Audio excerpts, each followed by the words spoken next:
In 2024, National Geographic listed the Stockholm Archipelago among the 25 best tourist destinations in the world. One reason is the new Stockholm Archipelago Trail that was introduced in 2024. It's a 270-kilometer hiking trail across 20 islands, which of course means that you'll be doing a lot of island hopping, unless you can walk on water. One island that's included in the Stockholm Archipelago Trail is Grinda. It's a popular island that lies east of Vaxholm that I made a video about previously. It's a pretty small island, and it's not the most common one that tourists visit. Most people who visit Stockholm go to Vaxholm or Fjäderholmarna, but the archipelago stretches out a lot further than those islands. Let's take a trip to Grinda so I can show you what you can find there. And I'll also show you a bit of the Stockholm Archipelago Trail along the way.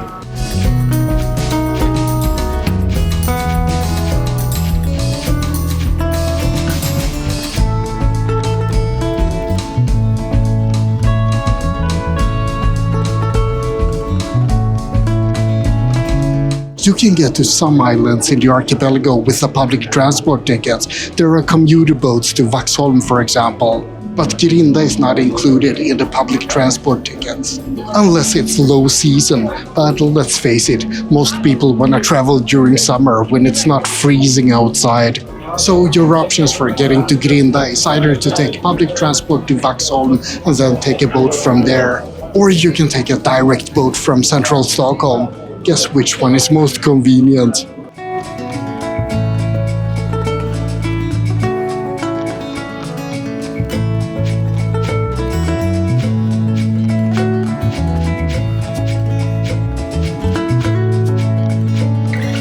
You can take the Cinderella boats run by Strömma, but that'll set you back 480 Swedish kronor for a round trip.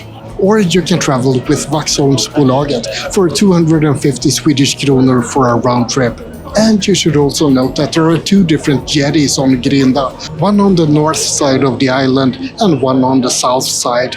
So when you look at the timetable or book your trip, you have to search for North Grinda or South Grinda, but it doesn't really matter which one you choose. It's a nice little hike either way. It'll take you less than 15 minutes to walk from the jetty to the center of the island. If you want to walk all around the island, it'll take a bit longer though. The full trail is around 10 kilometers. It's a nice walk to do, and you'll get to see some amazing scenery along the way.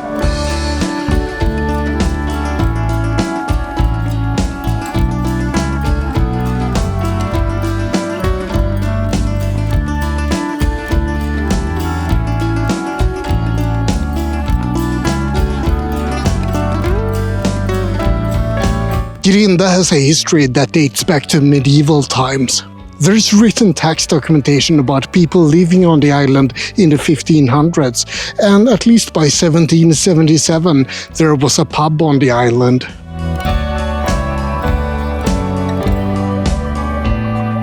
In the 1800s, the whole island was bought by farmers, and then in 1905 it was bought by the first director of the Nobel Foundation. He built a huge villa on the island, and that villa has served many purposes. First as private residence, and then as a summer camp home for kids, and now it's a hotel and a restaurant. Grinda was later bought by the city of Stockholm in 1944, and that's also when campsites were introduced to the island. And finally, in 1988, the island was passed on to the Stockholm Archipelago Foundation, which owns a lot of the 30,000 islands in the archipelago. It's a mix of big and small islands in the archipelago, and people only live on about 200 of them. Grinda isn't one of the big islands, but there are definitely smaller ones too, quite a lot of them. But Grinda is big enough that there's been farmland here, and horses. These days it's mostly a place for tourists though.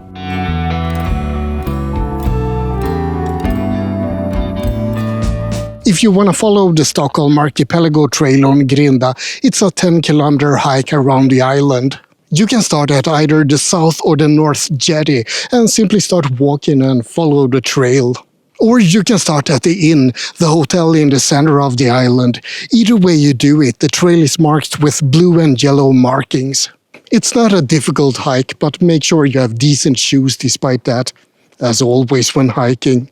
You might be familiar with Sweden's right of public access, allemansrätten. Basically, you have the freedom to roam in nature just about everywhere. But remember that freedom comes with obligations too. Don't litter, don't disturb any animals or plant life, and don't make loud noises. Which probably means that I should talk a little bit more quietly. You can swim everywhere, and you can pick mushrooms and berries, and if you want to put up a tent, well, you can in most places, as long as it's not on private property, or close to anyone's home, or in a public park. Basically, use common sense, and don't be an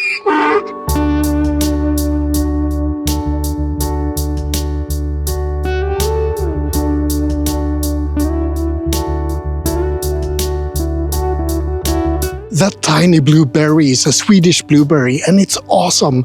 But yeah, Grinda is definitely big enough to have blueberries as well as lingonberries. Most people who come to Grinda don't come here for the hiking trail though. Grinda is very popular as a getaway spot for people in Stockholm, both as a day trip and for spending the night. And during midsummer, the place is absolutely packed with people dancing and celebrating and drinking themselves to oblivion. Let's have a look at the central parts of the island and what you can find here.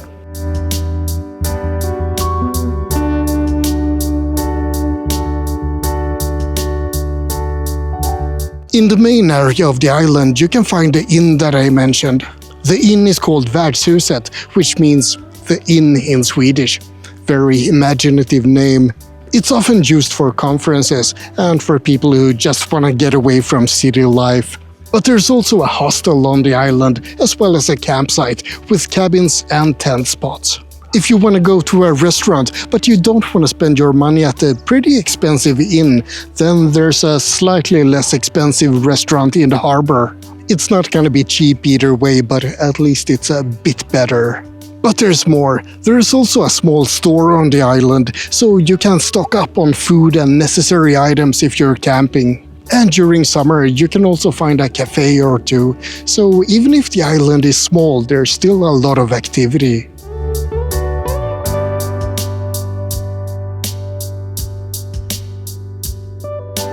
And speaking of activities, aside from enjoying nature, there's also kayak rental on the island.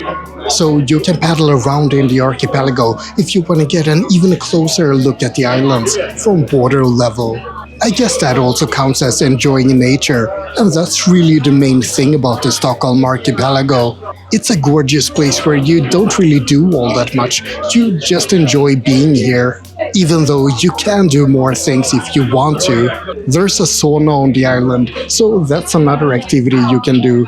And if you don't want to take the slow but extremely cozy ferry out here, then you can also go on a ride on a rigid inflatable boat. Those are fast and full of adrenaline, but it's not the typical archipelago experience, at least not for most people. You can also go on a seal safari. It's never guaranteed that you're actually gonna see any seals, but there's a lot of them in the Baltic Sea. There's also a farm on the island, and on certain days they have pony rides. But yeah, not for adults. You don't want to break those poor ponies' backs.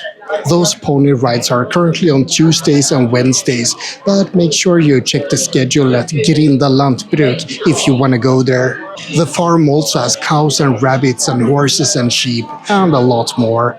But I think that most visitors to Grinda indulge in Sweden's most popular summer pastime, drinking beer in the sun.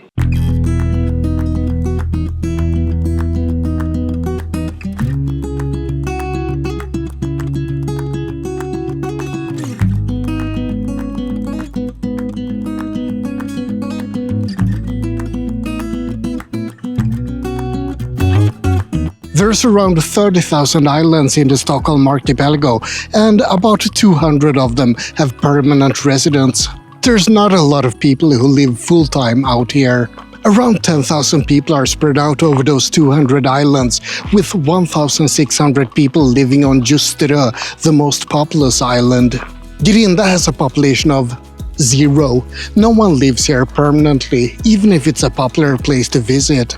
The same goes for many of the other islands. The Stockholm Archipelago is a beloved part of the city, but it's a pretty harsh place to live. It's absolutely lovely in summer, but it's cold and freezing in winter.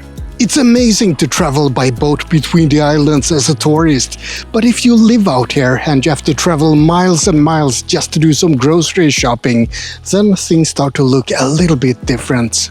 And you're very much isolated out on an island. That fits the Swedish mentality pretty well though, and people have lived out here for centuries. But gradually those permanent residences transitioned to summer cottages instead. There's 10,000 people living in the Stockholm Archipelago, but there's also 50,000 summer cottages. Many of those are inherited houses, because buying one these days is really expensive. On the island surrounding Grinda, you can find a really small cottage for a couple of million Swedish kronor, basically the same price as an apartment in the city. In the outskirts of the city, just to clarify.